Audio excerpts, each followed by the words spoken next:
Thank you, Chair. My name is Alex Farley. I'm representing Bond, the UK network of NGOs, and the Civil Society Financing for Development mechanism. The trends in ODA are alarming.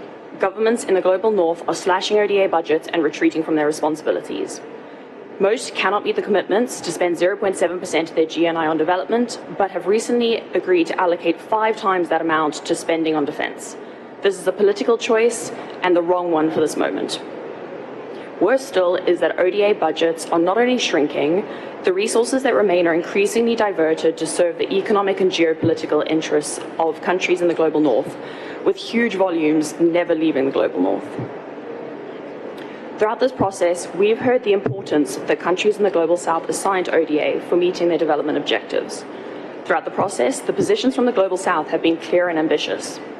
As civil society, we've supported their demands for more concrete and binding targets to see an increase in aid that reaches country level and lands directly on budget.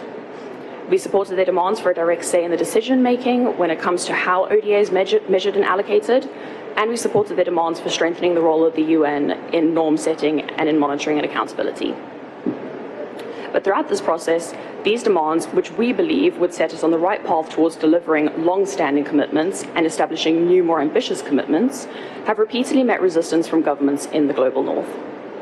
One of the most telling positions throughout this process has been an attempt by some member states to undermine the concessional nature of ODA.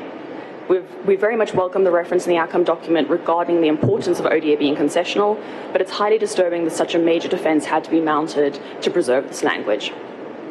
In closing, we now turn towards the actual commitments that we've reached and ask governments, particularly in the global north, how they plan to realise them.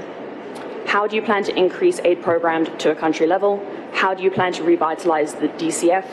And how will the so-called DAC review offer a legitimate reflection of the DAC's ways of working so that decision-making on ODA is more inclusive? We want clear answers to these questions and clear signals from governments in the global north on how they plan to deliver, so that the compromiso doesn't just become another conference outcome that governments in the global north can ignore. Thank you.